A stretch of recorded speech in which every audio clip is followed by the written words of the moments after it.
War stories. The first day of the Somme, July 1st, 1916. Moving images were first captured on film in the early 1890s. By the time the First World War broke out in 1914, movie cameras were an accustomed sight at any momentous event. Although the war is best remembered through photographs, much of it was also captured on black and white movie film. There are dramatic shots of artillery bombardments and full-scale infantry attacks, and chilling footage of the aftermath of close-quarter trench fighting. But one of those most haunting scenes of the war to be caught on film was not very spectacular at all. It shows a platoon of British soldiers resting before they go over the top. On the morning of Saturday, July 1st, 1916, the first day of the battle of the Somme, the time is about 7:25 a.m., 5 minutes before the start of the attack. Filmed in a sunken road on the edge of the British front line, the men stare uneasily into the camera, faces tense with anxiety. They had been assured by their commanders that the forthcoming battle would be a walkover, but few it seemed to believe this. Some share a final cigarette, one or two crack grim jokes, their mouths smiling or laughing, but their eyes full of fear. They all look immaculate, freshly shaven and well turned out. For many, it would be their first time in battle. For most, it would be the last 5 or 10 minutes of their lives. In the final moments before battle, they fix their bayonets to the ends of their rifles, and then they are gone. Within a few minutes, most were killed, caught out in the open by murderous, effective machine gun fire from the German trenches. For a great number of the men embroiled in the Somme offense, their journey to oblivion began in the first days following the outbreak of war. The soldiers who took part in the great battle were mainly volunteers who had joined up at the beginning. They had been dubbed Kitcher's Army after the British War Secretary Lord Kitchener, who had appeared on recruitment posters asking for volunteers. 1 million men flocked to join. Many enticed by the promise that they would serve alongside their friends in what became known as PAL battle lions. The idea was a good one in theory. Battle lions within a regiment would be made up of men from the same town or village or workplace. They trained and worked together, and when the time came, they would fight together too. The smoky industrial town of Eckrington, Lancashire, was one such community. It provided a PAL's battalion for the East Lancashire Regiment. When war broke out, the town had hit hard times. A strike at the local textile machinery factory had ended a stalemate. A local cotton mill had also laid off 500 men and women. Undoubtedly, men rushed up to join for the benefits of a soldier's pay as much for any patriotic movement. The pay was, after all, twice what workers got in the mill or factory. Those not tempted by the financial advantage faced more subduable pressures. One recruitment poster declared, "Will you fight for your king and country, or will you sulk in the safety of your father's one and your brothers are struggling to maintain?" Another poster carried a more personal message, with a young man being shamed by his girlfriend's father. Look here, if you're old enough to walk out with my daughter, you're old enough to fight for her and your country. Whatever these other reasons for joining, many men also did so out of plain, honest patriotism, an unquestioning feeling of duty and love of a country.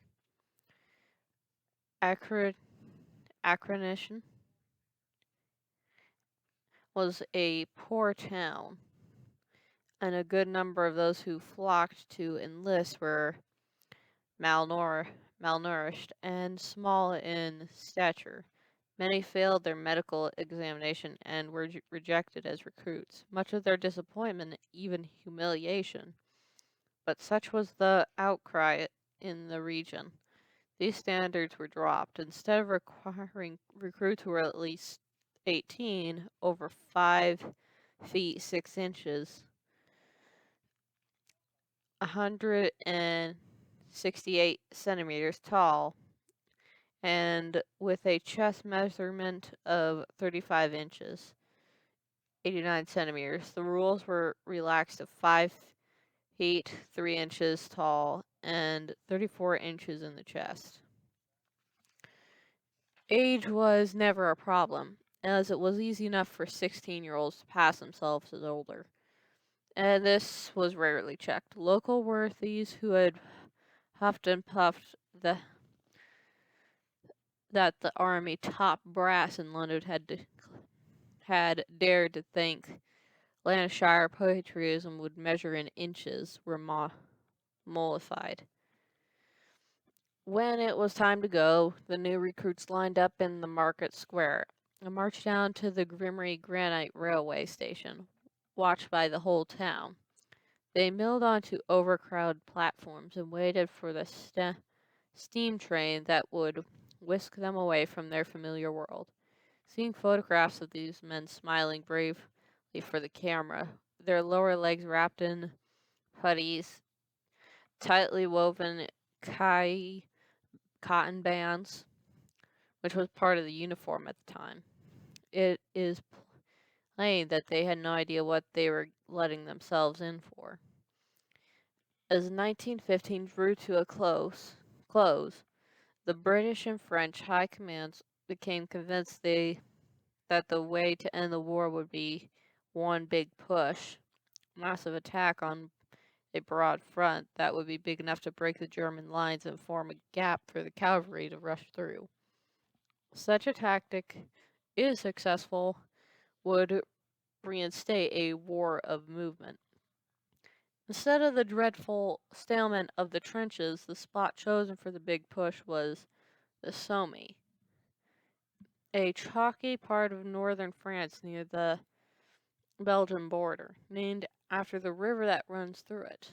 The Somme had no particular strategic value. It was picked merely because this was the area of Western Front where the British and French lines met. The most convenient spot for a combined attack. But as the new year began, the Germans had their own plans, intending to bleed the French army white, wearing them down by a constant attack. The German Chief of Staff, General von Falkenhayn, launched a dreadful battle of attrition on the French forces of Verdun. Beginning in February 1916, Falkenhayn succeeded all too well, though at dreadful cost to his own army. The French never really recovered from Verdun, and was certainly in no position to offer more than a token support to the British when their own big push began in the summer. In these circumstances, British Commander-in-Chief Field Marshal Haig and 4th Army Commander General Rawlinson, who commanded British troops in that section of the front, began the final plan for the Battle of the Somme. They had a formidable army at their disposal. In August 1914, a British force of 4 infantry divisions and 1 cavalry Division had been sent to defend Belgium. Now, nearly 2 years later, Haig had overall command of 4 armies made up of 58 divisions.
Most of these men were Kitcher's army recruits who had joined 1914. Now they're trained and ready to fight.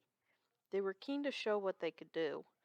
Right from the start, there was something painfully unimaginative about the tactics Haig and Rawlinson proposed. Although Haig was convinced God had helped him with his battle plans, the date for the opening attack was July 1st. At 7:30 in the morning, after a 5-day bombardment by 1,300 artillery guns, it was all too obvious to the enemy that the 5-day bombardment and attacked a fourth attack in that sector as clearly as skywriting biplane. Those who had rushed to join up in the first flush of enthusiasm for the war are about to find out the true nature of 21st century warfare. On the evening before the attack, soldiers destined to take part in the first day of the battle were taken to the front line trenches with extraordinary thoughtlessness. Some squads of the men were marched past open mass graves, freshly dug in anticipation of the heavy casualties to come. Then, as close to the enemy as most of them had ever been, they tried to settle their uncomfortable final positions and to ready themselves for the next morning. Sleep with artillery bombardment reaching a catastrophic peak was quite impossible. On the day before the beginning of the offense, the commanding officers had briefed their men on the task ahead. They had been told that the trenches they were to attack would virtually undefended. The 5-day bombardment would have seen to that, and would also have to cut the barbed wire in front of the German trenches to pieces. So confident were the generals that their men would have no problem taking the German front line that troops were set in battle with 30 kg, 661 lbs, or more of equipment, equivalent in weight to 2 heavy suitcases. This was because they were expected to occupy the German front lines and repel any counterattacks. The Somme was not a good place to launch an attack. Major reason for its chosen location. The joining point of the British and French front lines had been reduced to a minor consideration for Verdun. Now only 5 French divisions were going to take part in the battle, along with 14 British ones. But all along the front, the Germans occupied higher ground, forcing the British to take advance uphill. The chalk around had also made it easier for the Germans to dig 12 40 feet underground, constructing heavily fortified positions that were mostly immune to the massive bombardment. The 5 days of shelling was not as impressive as it sounded, either. The 1.5 million shells fired had been produced into haste, and quality control had slipped considerably. Many were duds, which never exploded, and rather than making the attack easier, the bombardment churned up the ground in front of the German trenches, making it more difficult to pass through. The British artillery bombardment ended at 7:30 that morning. Then several huge explosions rocked the German trenches. Explosives had been placed in mines dug at intervals under German positions under the 28 km, 18 miles of the front designated for the attack. Following as the mountains explosions of earth, Mountainous explosions of earth. A strange silence settled over the battlefield after the constant roar of the last 5 days. It seemed quite unnatural.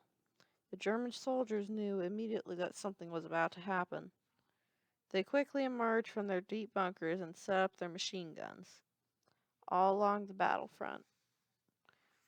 Whistles blew, the signal to attack. Troops climbed up wooden ladders placed along the outer edge of the front line trenches.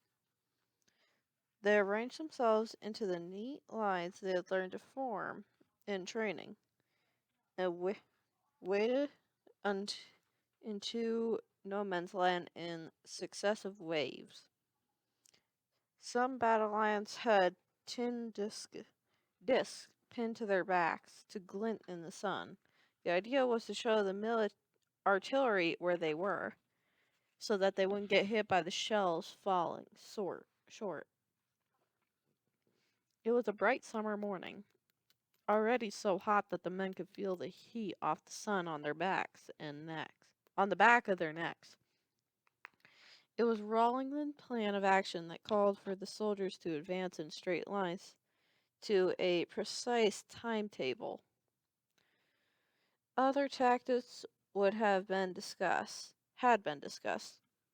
Hagen had suggested sending advance parties to check the wire that had been destroyed, but Rawlinson rejected such ideas. He thought that his inexperienced troops were capable of following anything but the simplest plans. There was to be no flexibility or initiative, just momentum. He insisted a vast sprawling tide of men to sweep the Germans from their positions. The first wave advanced. As they approached the German lines, those leading the attack saw to their horror that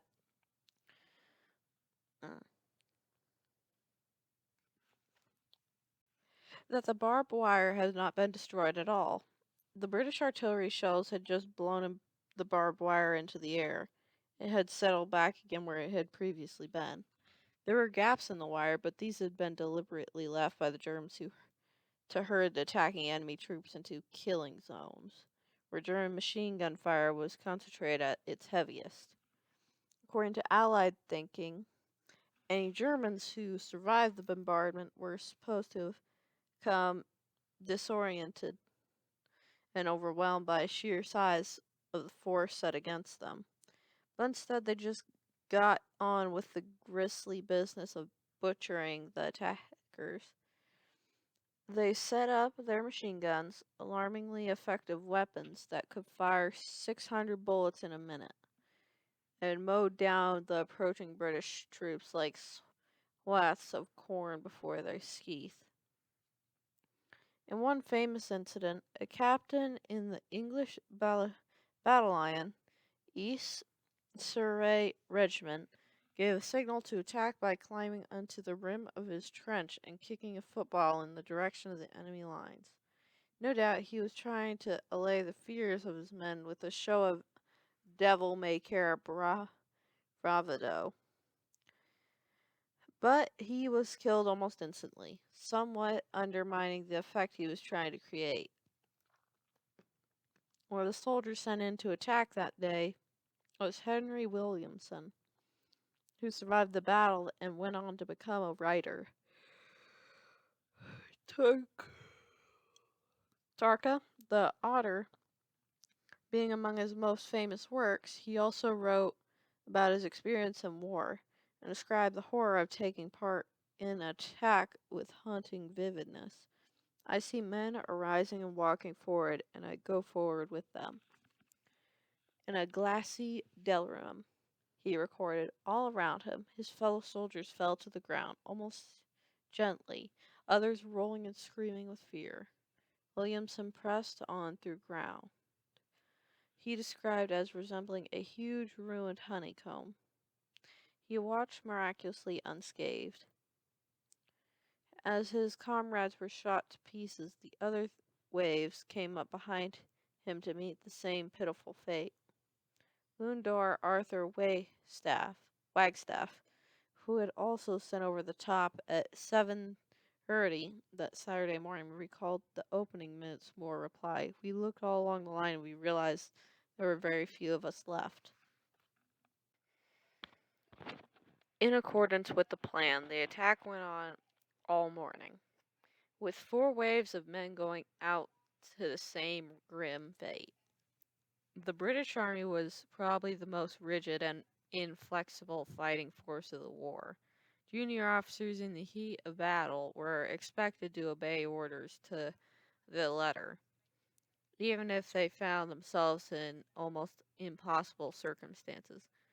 Communication between the officers at the front and the generals at the rear of the back were poor too, dependent as they were on telephone lines, which could often be broken by shell fire and runners, who carried messages from the front to the rear, and were often killed. Soldiers and their officers had been briefed to go forward at any cost, and this they did, despite the obvious futility of doing so. Field Marshal Haig and General Rawlinson might as well have been marching their men straight off over a cliff. By early afternoon, news of slaughter trickled back into enemy headquarters, and further attacks that day were called off. The casualty figures were the worst for any single day in the history of the British Army, and the worst for any day in any army of the war, of the entire war. Back at the casualty clearing stations to rear of the front, men who had returned from no man's land miled around in confusion, searching for a familiar face. Then came the ritual of the roll call, which established who had returned from the attack and who had not. So many of our friends were missing and obviously had been killed or wounded, remembered Tommy Gay of the Royal Scot Fusiliers, interviewed for a TV documentary shortly before he died in 1999. All those bullets, he recalled. All those bullets, and not one with my name on. I was the luckiest man in the world. Of the 120,000 men who took part in the first morning fighting, half were casualties. There were 20,000 killed and another 40,000 wounded that night. A slow trickle of men who had been injured in no man's land and who had spent the day hiding in shell craters under the hot sun managed to return to their trenches under cover of darkness. The way the attack was reported in British press sheds an interesting light on the way the news managed during the war. One newspaper painted the picture of the opening day of the battle as a great victory, and described the disaster as a good day for England, a slow, continuous,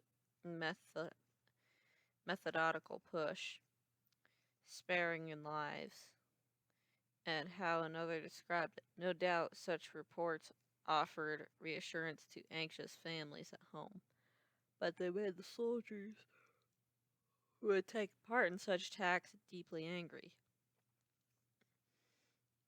Some battalions had come through with a few casualties, but others had suffered terribly.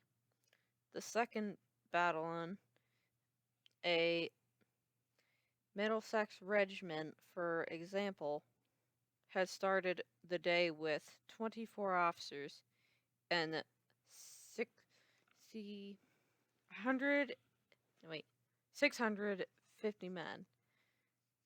At roll call that evening, only a single officer and 50 men remained.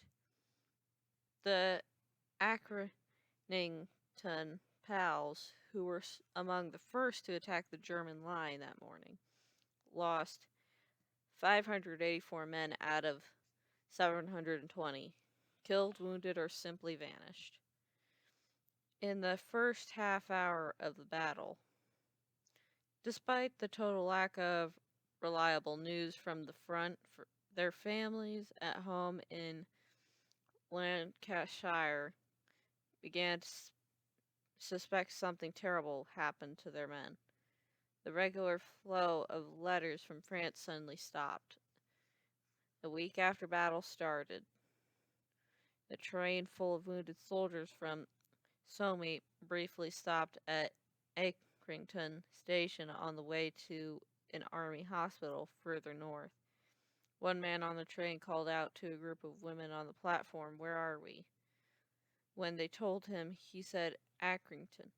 The Accrington Pals, they've been wiped out." News spread quickly, an awful atmosphere, like dull, heavy air before a thunderstorm, hung over the town. Then letters from wounded men assuring their family that they were still alive began to arrive. Letters came in such numbers that it was obvious that something really big had happened. Those who received no such letter were left with dreadful limbo. Should they hope for the best or fear for the worst? Aware that its readers were desperate for information, the local paper, Accrington Observer, knew the story could wait no longer, but it concealed the real news of the heroic Hyperbole. Typically of the style of day, what is certain is the Pals battle line had won for itself a glorious page in the record of dauntless courage and imperishable valor, said the Observer. Before it went on to admit, the dead and wounded are more numerous than we could fain, willingly, have hoped. Then, agonizingly slowly over the next 6 weeks, official War Office letters began to arrive at homes throughout the town, confirming the deaths of those killed on the first day of the Somme. For the whole summer, the Observer was filled with row upon row of photos of those who had died. The town was devastated, as the fatal flaw in the idea that the Pals battle lines made itself apparent when men in battle were slaughtered on such a scale. Entire towns would be thrown into mourning. There was to be able something even worse about the Somme than 600,000 casualties. Wait, 6,000, sorry, casualties in a single morning. Despite the losses, Haig and Rawlinson remained convinced their failure lay in not sending enough men. They thought the big push had not been big enough. So for the next 5 months, the volunteers of the Kitcher's army were poured into a hideous grinding machine to be destroyed in their thousands, caught in barbed wire and lashed by machine gun bullets. there were a few successes amid the carnage. A night attack on July 14th caught the Germans by surprise, and 8 km, 5 miles of front line German trenches were overrun. Next morning, this breakthrough was followed up by a cavalry charge. The standard tactic used in 19th century warfare when the enemy's front line had been pierced, the cavalrymen did not look quite as dashing as they once did. The red jackets had been replaced by Diri Kai. Bulges still blew and lances glittered in the hot summer sun. Like all the cavalry charges, it was a magnificent sight, but it ended in a hail of machine gun bullets, flailing hooves and twitching bodies. Australian troops made their debut on the Western Front and fought with great courage. 3 weeks into the battle, they captured the village of Pozieres, but they paid a terrible price for their victory. So many were killed. One soldier described it as the heaviest, bloodiest, rottenest stunt that ever Australians were caught up in. On September 15th, 1916, tanks were employed for the first time in history. The British pinned great hopes on these new weapons, machine gun destroyers, they called them. Indeed, for a German machine gunner in his trench, there was nothing quite so terrifying as facing a huge tank. Metal tanks clanking and grinding as it lumbered forward to crush his defensive barbed wire, with bullets bouncing off its heavy steel flank. The tank would eventually prove to be one of the most effective weapons of the century. But not all. But not at the Battle of Somme. Most broke down before they can even reach the front line. After 140 days, when the battle finally grounded to a halt in November 1916, over 1 million men had been killed or wounded. In all, there was 420,000 British casualties, 200,000 French, and 450,000 German. The defenders, mainly men of the German Second Army, suffered so many casualties because of their own general. Fritz von Below had decreed that any ground gained by the British or French had to be recaptured at all costs. I forbid the voluntary execution of the trenches, he said. The will to stand firm must be impressed on every man in the army. The army should have to carve his way over heaps of corpses, having been mown down to their thousands attacking frontline German trenches. The Allied soldiers exacted a grim revenge, as the enemy exposed themselves to similar carnage in an effort to win back lost ground.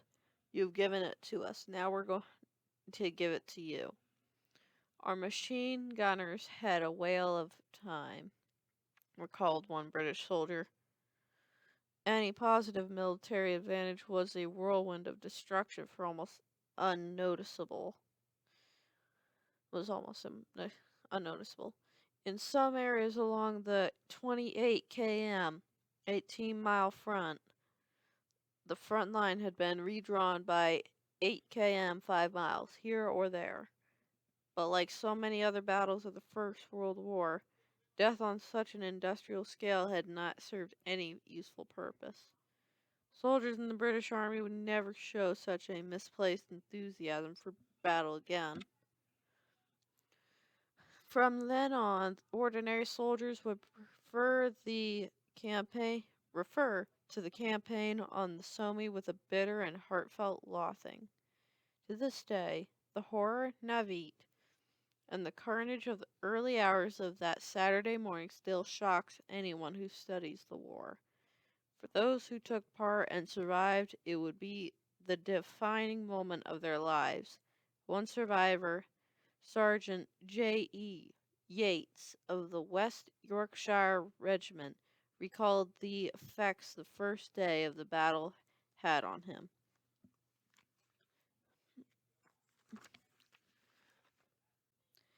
Almost imperceptibly, the first day merged into the second when we held grimly to a battered trench and watched each other grow old under the day-long storm of shelling. For hours sweating, praying, swearing we worked on the heaps of chalk and mangled bodies. Men did astonishing things at which one did not wonder till after. At dawn next morning we were back in a green wood. I found myself leaning on a rifle and staring stupidly at the filthy, exhausted men who slept around me. It did not occur to me to lie down until someone pushed me into a bed of ferns. There were flowers among the ferns, and my last thought was a dull wonder that there could still be flowers in the world. End of part 5.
Wee wee.